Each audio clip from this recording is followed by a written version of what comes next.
This is episode number 242 of the Middle Country Public Library podcast. Hello and welcome. Sal DiVincenzo here with my fabulous colleagues, Sarah Fade. Hello. And Nicole Rambo. Hello. Welcome back, Sarah. Thank you. It's good to have you back. Yes. And we have a huge event coming up next week, a week from today, actually. It's October 6th. It's our Women's Expo. Right? And we have over 2,000 people show up in the parking lot. Do we? Throughout the day. Throughout the day, yeah. It's crazy. I know. And we have all these vendors and stuff. So I thought that this week I would sit down with Elizabeth Malafi, who's the coordinator of the Miller Center, to talk about what the Miller Center does, just as a refresher for folks who might not know, and also about the event coming up next week, this huge event. It's our biggest event of the year, actually, here at the library. So here's that interview right now.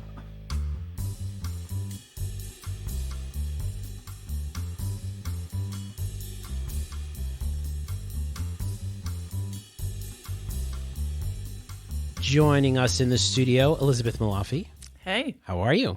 I feel honored to Welcome be a back. part of this awesome podcast. Welcome back. Thank you. It's been a long time since you've been here. A long time. It has, but you're here to talk about something very special, which is our big event happening next week, the Women's Expo. Yes. But before you do talk about the Women's Expo, I thought that it would be great for you, because the last time you were on, you were talking about the Miller Business Center. Yes. And I think since it's been such a long time, I think it would be a great opportunity for you to just remind our listeners what the Miller Business Center is, who it's for, where it is, what it's all about. Well, it's actually a good lead into the Women's Expo, because the Women's Expo is part of what we do at the Miller Business Center. So the Miller Business Center is a regional center for businesses all throughout Long Island. What does that mean? Well, since we're a library, it means we have a lot of different research and resources for businesses, more than 35 proprietary databases that we subscribe to, things that you're not going to find by just Googling the information. We offer a lot of programming and education. So we have coming up this week a smartphone photography program. A couple of weeks ago, we had a program on covering our databases. We have programs planned for LinkedIn and franchising, and it's never ending, the different programs we have. And these are all based on what patrons are asking us for, what the business community is asking us for, what we just see a need for, because we do try to keep up with business trends and things that are happening. Sure. And then the last part of the puzzle, let's say for the Miller Center, is networking. I know getting out there, meeting people is the best way to make those connections, to increase your visibility, to get the word out. So we offer, before every program, a networking opportunity so the people attending the program can meet each other. We have most of our programming in our Miller space, so we don't have to chase anybody out for another program. Right. It's just wonderful. And the Women's Expo kind of started because of what we were doing with the Miller Center. And it was before my time, but I think we still see this, that you see a lot of entrepreneurs, women in particular, who aren't feeling the confidence that they need to take their business to the next level, to even think it can be a business. It's just, well, I make granola at home and everybody loves it, and I give it away as gifts every holiday season. Sure. But who would want to buy my granola? Yep. So the Women's Expo kind of came out of that, to really give women entrepreneurs an opportunity to showcase what they do and to give them the confidence. So the Women's Expo is presented by our Middle Country Library Foundation. And what the foundation does is really support the work of the Miller Center outside of our library borders. So it allows us to work with people outside of the Middle Country District. And the Women's Expo is one of the things that we do to support that foundation and to really increase the work that we do. So before you talk about the specifics of the expo, which is one of our, if not the biggest event that we have here at the library every year, can you let our listeners know about some of the cool statistics that you have here about what the Miller Center does. Did you notice I all noticed my numbers your numbers in front of me? that you have and that cool matrix-like Well, we talked about icon.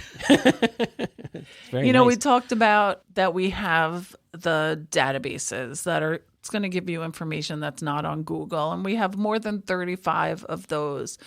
They just go beyond the standard library databases that most public libraries have. They can get you industry reports, demographics.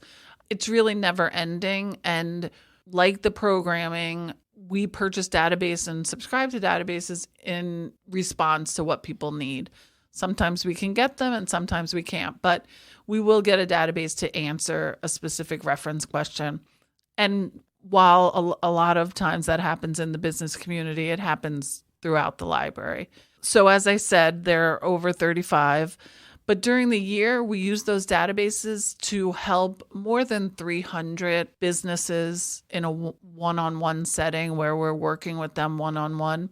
And I have to say, these numbers are skewed probably from 2020 to now. Sure.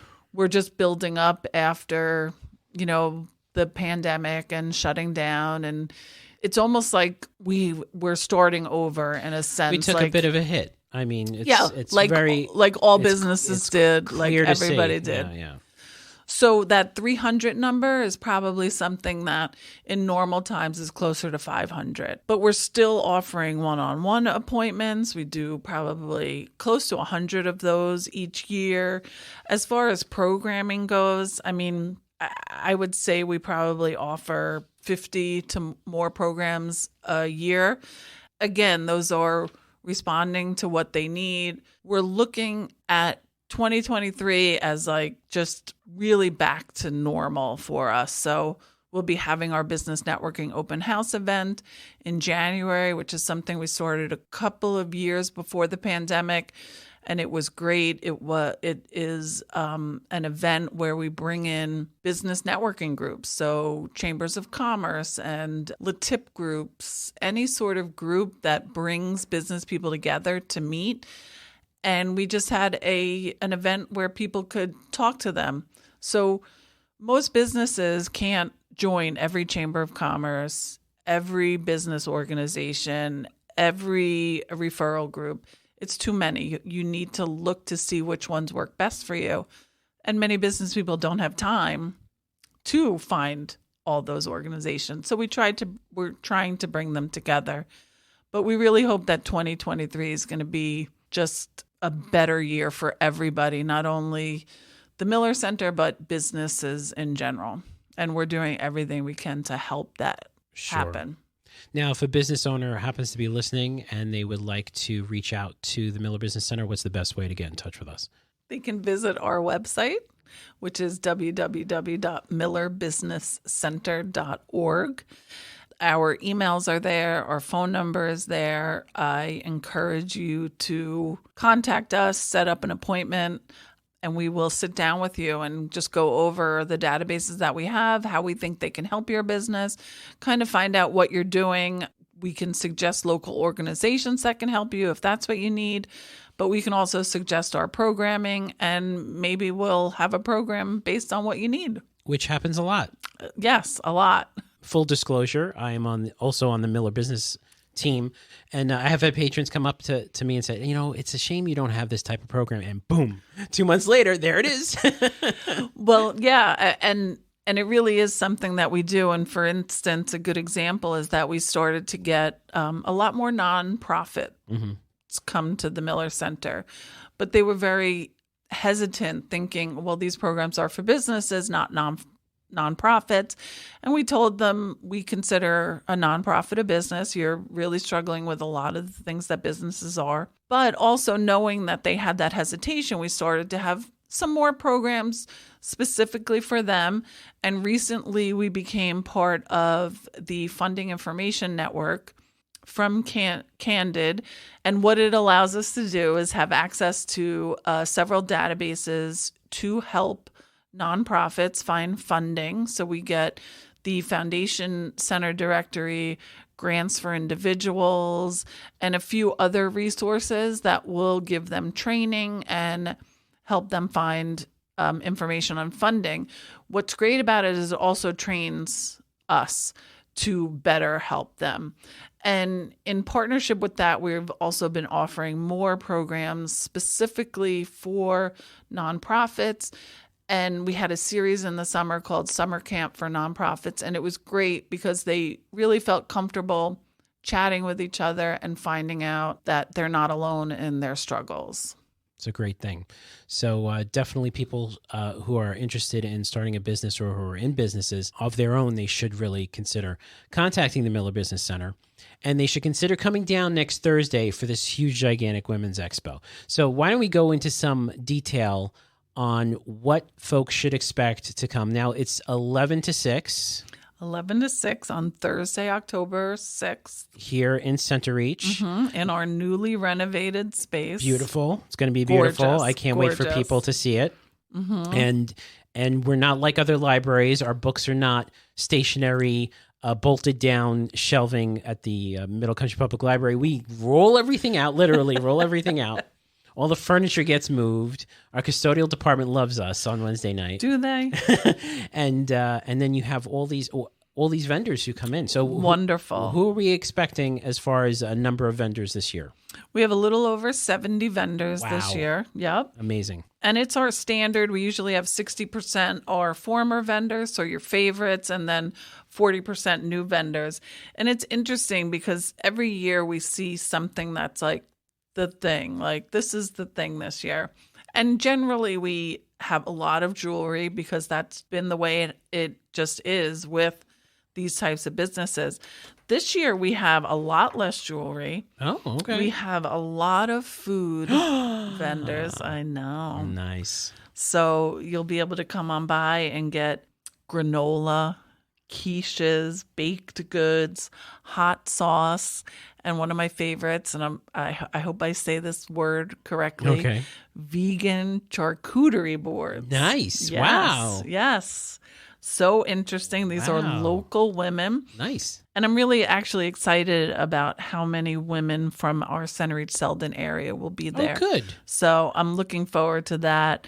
And we also have a couple of really great new artists here. And we always look for art and artists because it's something that people want. And, you know, over the many years of the expo, you see things change. We've had a lot of artists and then we didn't. And now we have a couple. So I'm looking forward to that. And we also have a hot item this year, crystals. Oh, wow. So if you're looking to, tap into the power of the crystal. Yes, tap into the power of the crystal is right. So we're looking forward to meeting these new women and seeing some of our old favorites. Lori Ledick, if you've been to any of our expos, you know Lori and her hand-painted glass. You know Miriam and her handmade doll clothing. So if you have a child in your life who loves American Girls, come and get some clothes for them. Of course, we have the 5th season in our Expo Cafe. Yes, so the cafe is something that happens during the expo. And people can come and they can have a nice meal by 5th season. Yeah, you can have a great light lunch from 5th season. If you really don't want a full lunch and you're too busy shopping and meeting new women, the cafe always has some great snacks, pretzels, drinks, really quick snacks so you can get back out there and shop and really meet people. So the women who come to this show and are exhibitors, they're not just there to sell. They really are there to meet people. The expo is run by a planning committee made up of women business professionals from throughout Long Island, and they're there on the day to volunteer to meet the women, and it's really just wonderful. And some of those people are our sponsors, so we'll have representatives volunteering that day from People's Alliance Federal Credit Union, who is our Expo Cafe sponsor. We'll have people from TD Bank there, longtime sponsor of our raffle table. They will be there not only to help out with the raffle, but to also help the women who are exhibiting. We have Bank United as our education sponsor. So it's really just a wonderful, wonderful day. Now, you mentioned raffle, and I know I like to participate in the raffle. It's pretty big, huh? It's very big. I don't know the number of raffles we have this year. I would probably say about 30. They'll be available in the lobby for a week before the event. But then we're also going to have special raffles that you can purchase online. Nice. So as soon as those are ready to go, probably about a week before the show, we will post that link on our website. I don't know all the prizes. I apologize. I do know one of them is a Shark automatic vacuum. Nice. Is that what it would Yeah. be called? I Yeah. want to say Roomba, but it's not. It's a but it's robotic- Shark brand. Yes, robot vacuum. Yes. So, and all of the money that we get from the raffles goes right back towards helping businesses on Long Island. It's fantastic. Once again, it's the Women's Expo next Thursday, October 6th from 11 a.m. to 6 p.m. in the Center Reach building. I think the raffle happens, around 5:30-ish? Yes, we call the raffle about 5:30. 5:30-ish. 70 vendors will be here, and it'll be a fantastic day. And get here early because it does fill up Ooh, quite parking quickly. can be Yes, hard. So definitely. Well, Elizabeth, thank you so much for coming down, talking about the Miller Center and the Women's Expo. Thank you. Here's to another great expo, and looking forward to next week.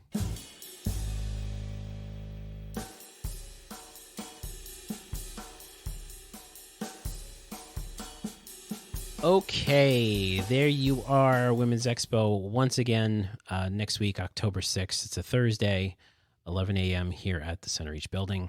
Excited, ladies? Yeah, I'm going to spend some money. Yeah, and then, we got the cafe, we got the, all the vendors. Some of the vendors like to give out samples, so it's always nice. Yeah. Okay. All right. Well, thank you for listening to this episode. If you want to listen to older episodes or read our show notes, visit our website, mcplpodcast.com.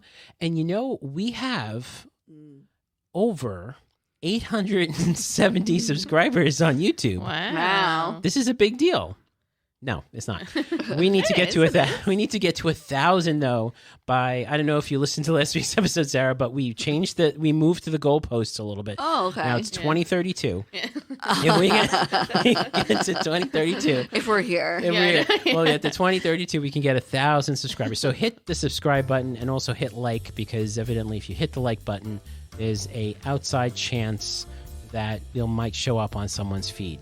Oh, okay. Yeah. So I think you The probably have to have more Yeah. than 4 likes. But if we get 5 likes, maybe we'll get on there.